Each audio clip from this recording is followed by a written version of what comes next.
just a big thank you to our readers today and the wonderful backgrounds and everything and the spirit that you read these with. I'm just deeply touched and magically touched. So when I was a chaplain this past summer at Beth Israel Hospital, I found myself turning to an interesting phrase that I'd say over and over again when I needed to be brave. Just as if being a chaplain in the hospital during a pandemic wasn't frightening enough, I was nervous, at a loss for words even, as I stared at the door to my first patient visit, my fist hovering and shaking right before I knocked. With this first visit, and with most other patient visits, I wasn't quite sure what would be behind the door.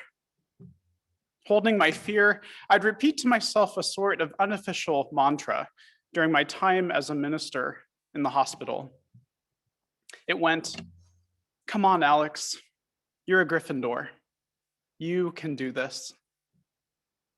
Over and over again, I'd repeat this phrase in moments when I was afraid and needed to tap into a little more courage. Throughout that summer, I began to see how, for me, turning to this inner source of strength comforted me as I entered into those unknown and uncertain spaces. I began to see how my ministry was a sort of reflection of this inner courage and love that I wanted to share out. The more visits I did, the more comfortable I grew with knocking on doors and walking through the threshold into the unknown. All the while, I'd repeat to myself that same phrase, "Come on, Alex, you're a Gryffindor. You can do this." Until my nerves would finally settle, and then I'd be able to finally show up fully present to the patient behind that door that simply just needed me to be their chaplain. Now, for me, this was an interesting discovery that I had into just how much I had been shaped and molded by the Harry Potter series. Growing up with the books as my bedtime stories, my mom and I read them together every night as they'd come out. The stories of Harry as he'd encounter these strange magical creatures and overcome these great challenges and obstacles, they grew to become a sort of background text to my childhood. Not to mention, I looked a little bit, or quite a lot bit, like Harry, and maybe I still do, with my glasses and unruly hair. To this day, the series remains quite beloved to me, and I know and suspect to many of you.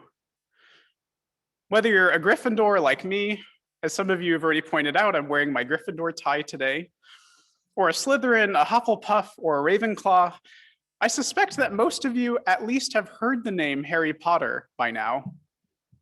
And for those of you still unfamiliar with the wizarding world, perhaps magic just isn't really your thing. And maybe you're more of a Star Wars, a Star Trek, or Lord of the Rings fan. Now, to date, Harry Potter remains one of the most popular series ever created. And by books alone, the series has sold more than 500 million copies worldwide, across 80 different languages. It has shaped a whole generation of readers and magic lovers, many of whom are now much older than when they first encountered these stories. However, Harry Potter has also come under controversy recently. The series author, J.K. Rowling, has said some harmful and hurtful things against the trans community, especially against trans women. When called on by LGBTQ+ fans to rethink her position, in essence, she doubled down on her anti-transgender and exclusive statements. Her rhetoric has even influenced public opinion in the United Kingdom and also around the world, making some parts more hostile to transgender and gender nonconforming people. Many fans who are in the LGBTQ+ community have also felt that they can no longer support the series and its author. Some have felt the need to leave magic and the wizarding world behind them altogether because of this pain and harm. And others are struggling to make sense of what this all means, especially with the series that for so many years offered them a message of hope, liberation, and courageous love. Now, for myself, I also feel torn at this crossroads. Harry's character was someone I could relate to, being bullied quite a lot growing up myself. Coming into a sense of my own queerness and sexuality, Harry's story of the boy living in the closet under the stairs offered me hope when I wasn't quite yet ready or able to be out. This text that I had grown to love as a child became something sacred to me, something that I am still discovering and making sense of in the wake of this controversy. And in realizing this, I know that I'm not alone at this crossroads. Some of you may have already heard of the popular podcast, Harry Potter and the Sacred Text. This podcast attempts to read the Harry Potter stories seriously, as if they are sacred texts like the Quran or the Torah. And in fact, you might be surprised to find out that Harry Potter is actually the most requested book series in jails and prisons after copies of the Bible. After reading through all of the books across 7 different seasons since 2015, the podcast's approach to Harry Potter as a sacred text isn't a joke. Though, in making sense of this controversy, Harry Potter and the Sacred Text put out a call for transgender fans to share their thoughts on the series and what it means for them to look at these stories again through the sacred lens after these painful remarks had been made. One fan, Drew, who uses they and them pronouns, shared their trepidation with the series after Rowling's tweets. In their words, it really made me question how I can reconcile my love of Harry Potter with my trans identity. The books have such great messages against prejudice and bullying that don't seem to actually be carried out in J.K. Rowling and how she lives her life. For Drew, and for myself, and for so many other queer and trans fans of the series, Harry Potter has left an imprint on our hearts. We find that that we can't quite leave our love of Harry Potter behind us. It's become a very part of who we are. The stories continue to shape our lives, and they help us to make meaning of the world around us. Now, my sermon today attempts to look at the Harry Potter series in light of this crossroads that we find ourselves at. I believe that the Harry Potter stories have a greater message about courageous love beyond just the author and even the text itself. I believe Harry Potter has something sacred to say to us about what it means to be a Unitarian Universalist and what it means to be human. Likewise, the text itself isn't where the magic happens. Instead, it's what we do with these stories in our communities. The magic is really in us, and we choose to do with these lessons and values beneath the text. For this reason, I've picked some excerpts from the stories that I believe speak deeply to both love and courage, and what Harry Potter has to share with us about living out courageous love. Since we actually have some active readers of the series in the congregation, many of whom might have already been doing the readings this morning, I've been careful with choosing passages from only the first 2 books of the series. I've also been careful not to spoil the later plot, just in case some of you are still reading. My hope is that we might approach these stories both courageously and lovingly as we rethink what the series means for us today, a whole 24 years later.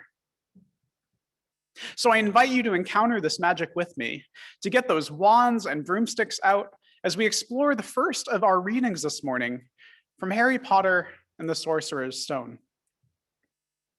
Taken from the first book in the series, this passage comes right after Harry faces Voldemort, known as He Who Must Not Be Named, the wizard who murdered his parents.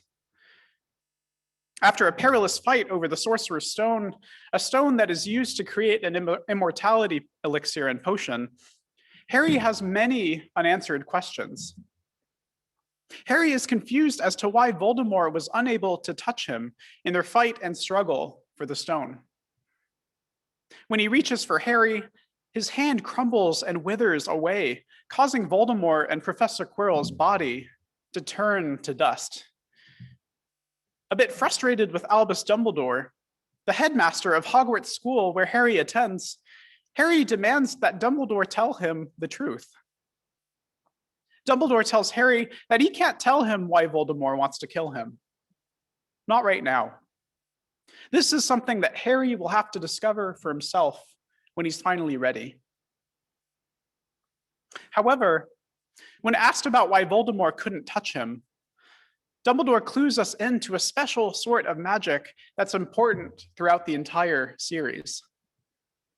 He says to Harry, if there's one thing that Voldemort cannot understand, it is love.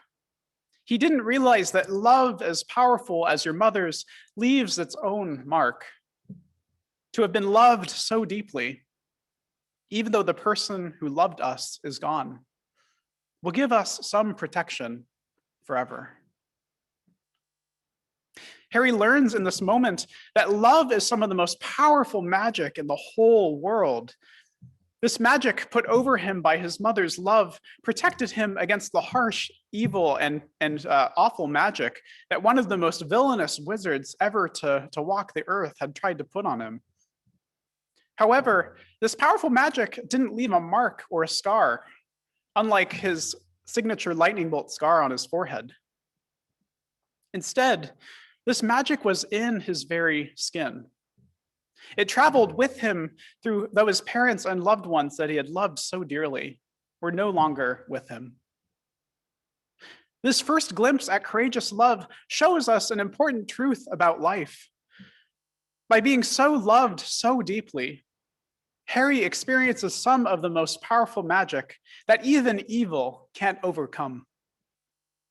Likewise, Harry learns that love is what ultimately matters in the face of so much pain and loss. Modeled by his mother's courage, this love is enough to sustain him and even protect him against all the odds, Harry just a baby in the crib. Through this, we learn the important maxim that love is one of the most powerful forces of the human condition and of being human. Though in real life, it's perhaps not magic itself, it does a sort of magic to love somebody into being, to affirm their worth and value, and to defend them against harmful voices that would say otherwise. From our first reading that the Williams family read so wonderfully, we learn that love always wins and that love sustains. So moving into our second reading that Susie read for us, we see Harry and Dumbledore in another important conversation after a moment of great danger. Harry has just faced the basilisk, this giant snake with venomous fangs, and defeated Voldemort in the Chamber of Secrets.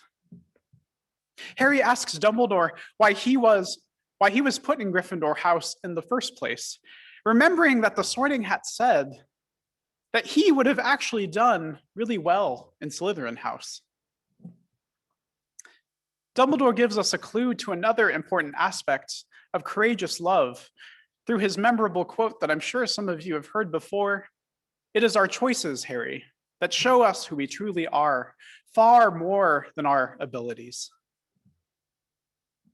For Harry, when he pulls the sword out of the Sorting Hat, he chooses to remain loyal to hope and to the cause of the greater good.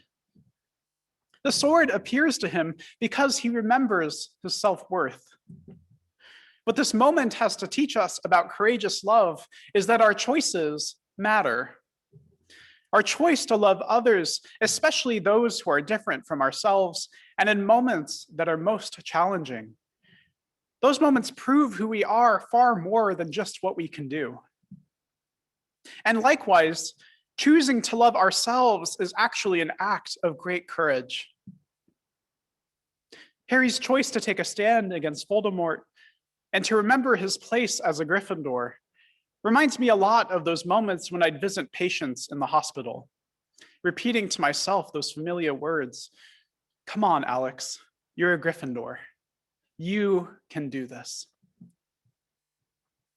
Now, our Time for All Ages this morning that I shared with you also talks about the importance of our choices in choosing to love. Amelia realizes that there were actually no other magic powers given to her by the witch after all. Instead, the magic came from Amelia's own kindness, bravery, and determination. Amelia brought out this magic by loving others courageously. And this is a lesson for each one of us on how our choices matter, how choosing to love one another courageously in those uncertain moments is truly magical, and where the magic happens. So to close, even if you're not a Gryffindor like me or Harry, I want to invite you to love courageously. There is so much that we have yet still to do in this hurting world. And there are very real and present dangers facing us even now. Global climate change, a raging pandemic, issues of racial injustice and white supremacy. What matters now is our choices. And ultimately, who we choose to become matters. And if Harry Potter has anything to teach us, it's that we are to choose love and courage each and every time. So my blessing for you all is this. May you find ways to bring love into our shared world, and may you find courage in times that you find yourself afraid. May the Harry Potter stories continue to inspire you to find the magic that you've had within yourself all along. And with both of these parts, with love and courage, we might yet imagine another world still possible. May it be so, mischief managed, and amen. We'll now go to Lucy Peace, who will lead us in our closing hymn, When Our Heart is in a Holy Place.